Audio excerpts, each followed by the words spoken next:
On va évoquer maintenant le procès des agresseurs du chauffeur de bus, Philippe Monguillot, qui est mort le 5 juillet 2020 à Bayonne, frappé par plusieurs individus avant d'être laissé mort au sol. On est avec Véronique Monguillot. Bonsoir, madame. Bonsoir. Vous êtes la veuve de Philippe Monguillot. Vous êtes accompagnée de votre fille Marie, 21 ans. Bonsoir, Marie. Vous avez voulu être présente sur le plateau. Vous ne souhaitez pas vous exprimer. C'est évidemment votre droit le plus complet. Vous avez eu... régulièrement, depuis des semaines, exprimer votre colère, votre douleur, Véronique Monguillot. On va comprendre dans quel état d'esprit vous êtes à quelques jours de ce procès qui démarre vendredi, qui va être une véritable épreuve pour vous, parce que vous allez voir les visages des hommes qui ont agressé votre mari. On va d'abord, avec Noémie Chaud, si vous le permettez, du service police-justice de CNews, essayer de comprendre ce qui se joue avec ce procès qui démarre vendredi. Noémie, bonsoir. Bonsoir Laurence. Un procès où les 3 accusés, d'ailleurs, ne seront pas jugés pour homicide volontaire. Expliquez-nous. Absolument. 3 personnes sont renvoyées dans cette affaire. 2 sont renvoyées pour coups volontaires ayant entraîné la mort sans intention de la donner. Et quand vous avez su que les faits étaient requalifiés, ça avait été une souffrance de plus pour vous et pour vos filles. On va essayer d'expliquer pourquoi. Les juges, les magistrats de la Chambre de l'instruction, dans l'arrêt de renvoi, ont motivé cette décision et ont rappelé que pour juger quelqu'un pour un homicide volontaire, il faut apporter la preuve que la personne avait la volonté de tuer. Or, dans ce cas précis, les magistrats estiment que cette preuve-là ne peut pas être apportée, notamment parce qu'il n'y a pas eu d'arme létale utilisée. Ce sont des coups de poing qui ont entraîné la mort de Philippe Monguillot, parce que seulement 2 témoins disent avoir entendu un des agresseurs dire « je vais le finir » ou « je vais le tuer ». Les autres témoins ne disent pas avoir entendu cela. Le fait aussi que votre mari se soit relevé une première fois, qu'on lui ait porté un dernier coup, que ce dernier coup l'ait fait chuter au sol et que ce soit cette chute sans doute avec les coups précédents qui ait entraîné sa mort. Ce qu'il est important toutefois de préciser, c'est que ça ne change rien à la peine encourue. Pour vous, on le comprend symboliquement, ça fait une grosse différence. Mais en l'espèce, la peine encourue pour 2 des 3 accusés, le 3e est jugé pour avoir hébergé les agresseurs, c'est la réclusion criminelle à perpétuité. Pourquoi ? Parce que pour des violences volontaires ayant entraîné la mort, la peine encourue est de 15 ans. C'est une peine qui est aggravée, qui passe à 20 ans, parce que là, les faits ont été commis en réunion sur un agent d'un exploitant de transport public de voyageurs dans l'exercice de ses fonctions. On passe à 20 ans. Et comme les 2 accusés sont en état de récidive légale, cette peine est doublée. Ils encourent donc la peine maximum, la perpétuité. Ça aurait été la même chose s'ils avaient été jugés pour homicide. Véronique Monguillot, comment est-ce que vous abordez ce procès ? Ça va être une épreuve. Oui, ça va être une épreuve parce que voilà, on va vivre des moments voilà, qu'on n'a pas forcément envie de vivre. Hein. On va voir des choses qu'on n'a pas envie de voir non plus. Hein. Voilà, les vidéos, les témoignages, bon, on en connaît quelques-uns par rapport au dossier d'instruction. Mais voilà, donc on laisse faire les avocats, bien évidemment, ils font leur travail. Mais enfin, je veux dire, on va écouter. On va écouter, mais... on attend la fin. Voilà. On voudrait juste aujourd'hui que ce soit fini. La justice, vous voulez la justice, c'est Oui, complètement. Voilà. Il faut que la justice voilà, se rende compte que, vous savez, on était une famille de 5, une famille normale, ordinaire. Vous avez 3 filles. 3 filles, voilà, mon époux, mes filles, moi-même, ordinaire. On travaillait, on n'embêtait personne, on ne demandait rien. Et on se retrouve 4. Il nous manque le pilier. Donc voilà, il y a des dégâts qui sont irréparables de toute manière à tout niveau dans notre survie d'aujourd'hui parce qu'on ne vit plus. On survit depuis 3 ans. Donc là, voilà, on va affronter tout ça parce que ça fait partie de notre force aussi. Hein. On lâche rien. Et puis on avait promis à Philippe qu'on irait jusqu'au bout hein, sur son lit de mort. Moi, je lui dis tous les jours, mes filles aussi, nos filles aussi, on tiendra le coup. Et c'est ce qu'on est en train de faire, même si on sait que ça va être terrifiant, ça va être extrêmement douloureux. Mais on est obligé de passer par là. Bien sûr. Donc j'attends une justice. Quand vous dites on lâchera rien, c'est-à-dire le combat, c'est quoi ? C'est que voilà, les agresseurs soient condamnés ? Mais complètement. Voilà, on peut pas. Enfin, ils sont récidivistes en plus. Voilà. Et là, voilà, pour moi, ils ont tué mon époux. Point. Voilà, on pourra me dire ce qu'on veut. Voilà, parce que voilà, le légiste dit c'est parce qu'il est tombé à la renverse qu'il est mort. Vous dites ce sont les coups de poing. Exactement, mais enfin, je veux dire, si vous voulez, à partir du moment où vous tapez quelqu'un au sol, au niveau de notre moteur, d'une violence extrême, que la personne qui est au sol se relève, la bagarre est finie, les 2 s'écartent, ils se relèvent pour aller se protéger vers son tram, et on vient lui donner un ultime coup qui ne fait qu'aggraver ce qu'il y a eu au sol dans un premier temps. Donc ça ne peut que le faire chuter. Il n'a pas réagi. Mon époux n'a pas réagi. Il avait déjà... Tout était cassé à l'intérieur, ça avait sûrement bougé.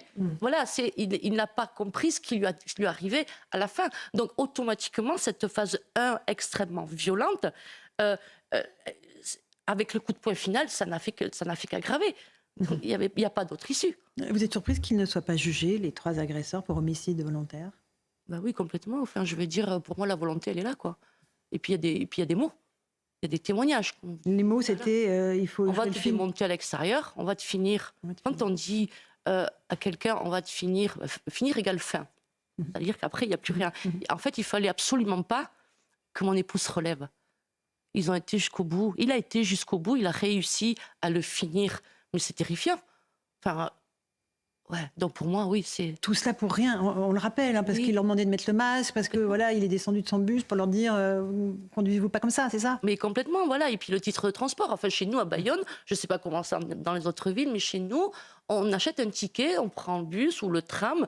Le masque était obligatoire à l'époque, il y avait la pandémie de Covid, donc c'était pour tout le monde. Et Philippe, ou n'importe quel chauffeur à ce moment-là, en tant que responsable de son bus, est responsable des usagers. Et le masque, c'était pour se protéger, pour protéger les autres aussi. Enfin, je veux dire, des règles, des lois, et on ne veut pas les entendre. Donc on fait ce qu'on veut. Non, non, non. Et on tue mon époux. Non. C'était quelqu'un de bien, votre mari? Ouais. C'était quelqu'un qui avait des valeurs? Mais complètement, c'était quelqu'un d'entier, vous voyez, il tendait la main à tout le monde gentil. Il parlait trop, il parlait beaucoup trop. Voilà, il aimait discuter, donc il aimait le contact client, il aimait, voilà, et quelqu'un de normal, mais avec qui on avait envie de passer du temps, parce que avec lui on refaisait le monde en fait, mais beaucoup de valeurs, ouais. Déjà, bonjour, au revoir, merci. Vous voyez, ça s'est perdu aujourd'hui beaucoup, mais on a inculqué ça à nos filles. Qui sont voilà, la copie conforme de leur papa. Mais il y en a une sur le plateau et on salue les 2 autres. Ce jour-là, votre mari ne devait pas travailler. Il a remplacé un collègue. Ouais. Et il ressentait l'usure du métier, la montée des incivilités. On en a parlé depuis 1 heure, de cette violence ordinaire qui se déchaîne dans notre pays. Il le sentait, ça a déjà monté? Oui, complètement. Depuis peut-être 1 an et demi, 2 ans avant qu'on me l'arrache, il m'en parlait. Je voyais que ça n'allait pas. Quand il rentrait de Chronoplus, je sentais, et puis je dis, mais qu'est-ce que t'as? Et tout, il me dit, ouais, j'en peux plus des gens qui montent, ils te regardent de travers, ils te font, voilà, ou ils s'assoient dans le bus, ils mettent le bazar, et les autres personnes sont là, n'osent pas bouger, enfin, ils mangent dans le bus, ils mettent tout par terre. Il me dit, je peux plus. Et mon époux avait un autre métier en parallèle, il était chauffeur routier, et il était heureux dans son camion parce qu'il était seul. Parce qu'il était seul. Voilà, il livrait des fleurs, des plantes. Mais il était seul, il voyait pas tout ce qui se passait à Chronoplus. Donc il traînait la patte pour aller. Et pourtant, il a bossé toute sa vie. Et depuis l'âge de 14 ans quand même. Et il traînait la patte, et je le sentais, je le voyais. Et ce fameux dimanche, 5 juillet, donc, il devait pas travailler, voilà, comme vous disiez tout à l'heure. Il a remplacé quelqu'un parce qu'entre chauffeurs de bus, ils se rendent service. Voilà. Ils sont solidaires. Voilà, complètement. Et du coup, il m'avait dit le matin, j'ai pas envie d'y aller. Et pourtant, Philippe ne manquait jamais son travail. Et vous vous souvenez de ces derniers mots? Ouais. C'était quoi? À ce soir, ma chérie. Véronique Monguillot, qui est l'épouse de Philippe Monguillot. Noémie Michaud, c'est une question. C'est important ce que vous dites, parce qu'on sait qu'au procès, il va y avoir, on va essayer de reconstituer ce qui s'est passé, ce qui a emmené à ce déchaînement de violence, et notamment à cette dispute. On sait qu'il s'était croisé avec les jeunes plus tôt dans la journée. Ils montent une première fois dans le bus vers 14h, et puis ils reprennent le même bus plus tard, à 19h, et c'est là que les faits se produisent. On sait qu'il y a cette bagarre qui commence avec un coup porté par votre mari. Vous, comment est-ce que, justement, vous analysez ça?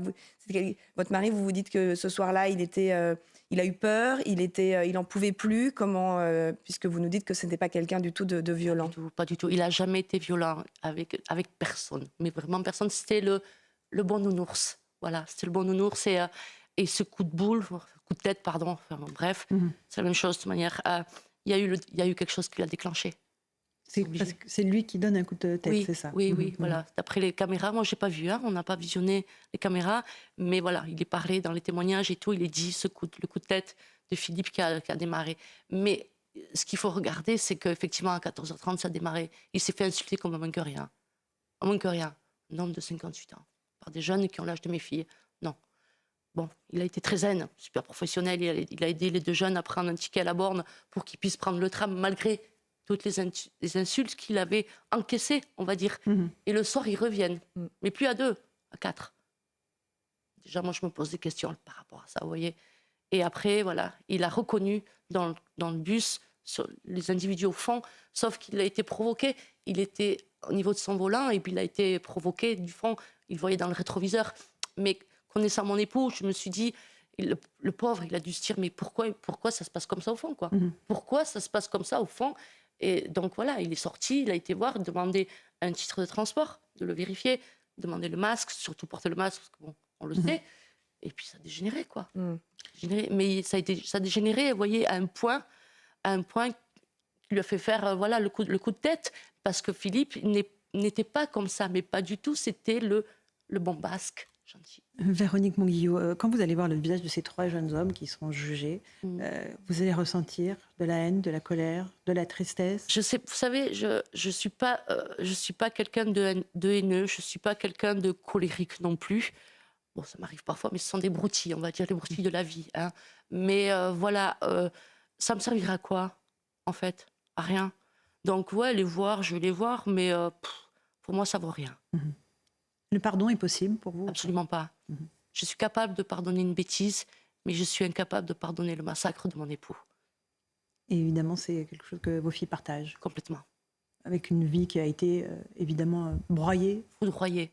On a été foudroyés à tout niveau. À tout niveau. La veille, on était au restaurant tous les deux. On avait passé une bonne soirée. Jamais j'aurais imaginé que le lendemain, il rentrerait plus à la maison. Et vous l'avez veillé pendant plusieurs jours à l'hôpital. Ouais, 5 jours. Jusqu'au moment où vous avez décidé de Oui. débrancher les machines. Tout à fait, avec pour le les laisser médecins. partir en paix. Dès le soir même, on savait qu'il n'y avait plus rien à faire parce qu'on nous a dit que son pronostic vital était engagé. Et le médecin a rajouté, c'est une question d'heure. Quand vous entendez ça, c'est une question d'heure. Enfin, c'est pas possible, pas lui, c'est pas lui, c'est pas lui. Et on a pu aller le voir et ce qu'on a vu confirme la violence qu'il a subie au niveau de la tête. C'était terrible? Ouais. Ouais, c'est terrible. Ouais. Il a reçu des coups de poing et des coups de pied quand il Surtout était des au sol. coups de pied au niveau de notre moteur, voilà, sûrement pour faire des séquelles irréversibles, mais en plus de ça, pour le tuer. Voilà. Il y a eu une grande solidarité autour de vous. Oui. Il y a eu une marche blanche organisée quelques jours après. Puis il y a beaucoup de gens qui se sont manifestés, vous l'avez dit. Il y a quelque chose qui vous a porté pendant tous ces jours terribles. Complètement, parce que, vous savez, dès la première semaine, voilà, beaucoup de personnes sont venues vers nous. 3 ans après, ils sont toujours là. Et en fait, comme j'ai toujours dit, comme je pense sincèrement, c'est que des familles comme nous, il y en a plein. Des familles ordinaires, voilà, ordinaires, sans problème, sans rien, qui travaillent, qui paient leurs impôts, tout ce que vous voulez, enfin bref. Et en fait, cette violence qu'on a subie, nous, elle peut arriver à n'importe qui, n'importe où. Donc, les personnes qui sont là, qui sont arrivées il y a 3 ans dans ma vie, s'identifient à nous, tout simplement. Et voilà, et ce sont des liens extrêmement forts qui se sont créés et que je garderai à vie. Ouais. Est-ce que vous, les victimes, les familles de victimes, vous avez le sentiment d'être face à un mur quand on parle de la justice? Est-ce que vous avez le sentiment qu'on vous accompagne ou pas du tout? Qu'il y a une grande solitude des victimes, au fond? J'ai l'impression, oui, enfin moi personnellement, j'ai l'impression d'être laissée à quai, comme on dit. Hein, voilà, que moi, j'ose espérer encore, vous voyez, ce procès démarre dans 2 jours, mais j'ose espérer voilà, que la justice, je veux y croire encore. Je veux y croire encore. Et puis voilà, il faut. Donc, on est laissé quand même de côté, c'est vrai. Et puis surtout quand on entend une requalification comme on a entendu, enfin, on s'est dit, mais qu'est-ce qu'on a fait pour mériter ça? On rajoute de la douleur à la douleur? Oui, mais complètement. Le jour où j'ai vu ça, je n'ai pas réalisé sur le moment. On n'a pas, mes filles et moi, on n'a pas réalisé. C'est le lendemain. Le mercredi, on s'est dit, mais pourquoi on nous fait ça? Qu'est-ce que nous, on a fait pour mériter ça, en fait? Comme si on ne souffrait pas assez. Voilà, donc... C'est le Noémie Schulz. Expliquer que ça pouvait aussi être plus fragile d'aller devant une cour d'assises, devant des jurés, en les jugeant pour homicide volontaire, avec la difficulté de prouver cette intention de tuer.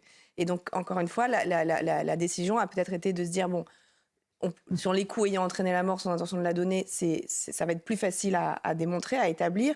Comme la peine encourue, encore une fois, est la même. Je comprends que pour vous, ce soit insupportable, mais ça peut être aussi pour éviter une fragilité juridique que cette Bien décision de requalification a été prise. Elle avait été contestée par le parquet qui avait fait appel et la chambre de l'instruction a validé cette requalification. Complètement, mais voilà, moi c'est un monde, je n'ai pas envie de connaître ce monde-là. C'est pas votre monde. Non, c'est pas mon monde. Mon monde, c'est le bisounours. Façon de parler, puisque tout le monde connaît cette expression.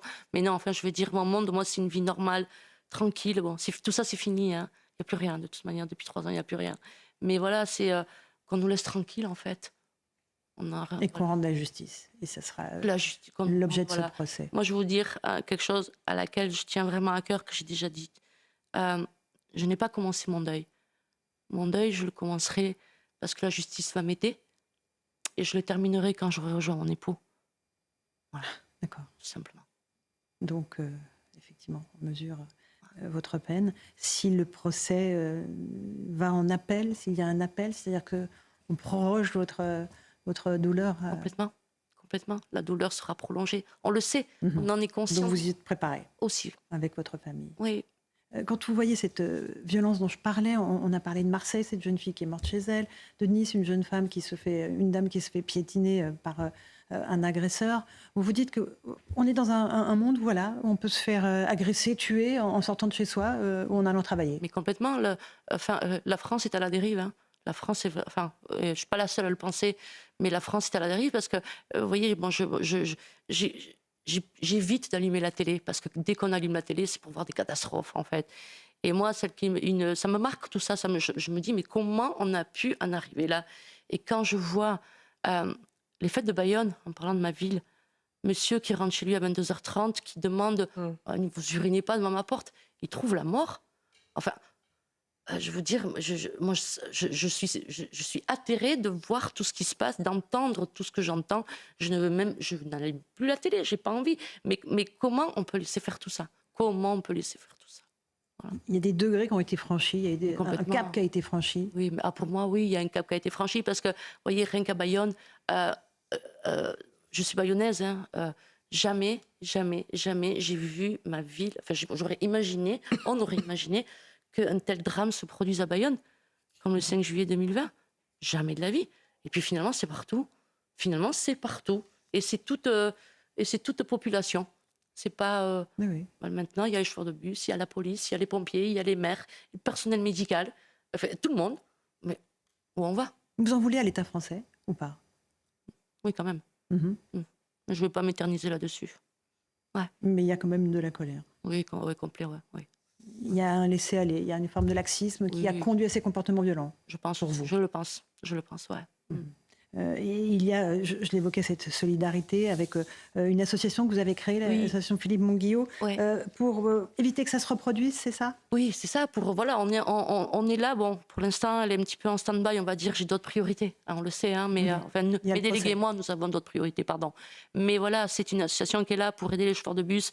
On a sorti une petite sécurité pour eux. Voilà, les chauffeurs de bus nationaux, il n'y a pas que Chronoplus.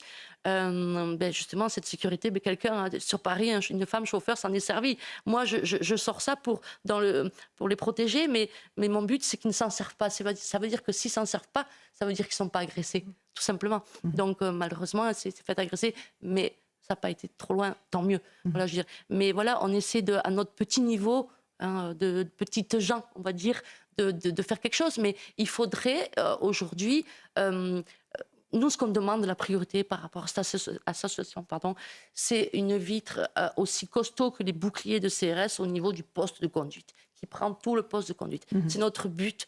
Mais bon, malheureusement, on ne peut pas, on est petit. Et ce qui est arrivé à votre mari, évidemment, va dissuader les chauffeurs d'intervenir et de sortir de leur voiture, ou de leur bus pour intervenir s'il y a des violences dans leur complètement. véhicule. Je veux dire, moi, je discute beaucoup avec les chauffeurs de chez nous, de Bayonne. Les gars, ils n'en peuvent plus. Ils sont pas loin de la retraite ou pas. Ils n'en peuvent plus. Ils s'en vont au travail aujourd'hui, depuis 3 ans, avec un nœud dans le ventre. Ils me le disent, ils viennent à la maison, ils boivent le café. Mais Véro, c'est un truc de fou, quoi. Et on laisse. Allez, hop. Non, c'est pas possible, quoi. C'est pas possible de travailler comme ça. C'est pas possible. Merci beaucoup Véronique Monguillot rien. d'être venue ici. Merci à Marie qui Ouais. vous accompagne, votre fille. Merci. Merci aussi à Antoine Estève, notre correspondant à Bordeaux, qui a rendu possible votre venue à Paris. Merci Noémie Schulz. Et puis bon courage pour le procès à venir, Véronique et Marie et toute votre famille. Merci à vous, chers amis, auditeurs et téléspectateurs, de votre confiance. Dans un instant, Hélène Zélani sur Europe 1, Christine Kelly sur CNews. Bonne soirée sur nos deux antennes.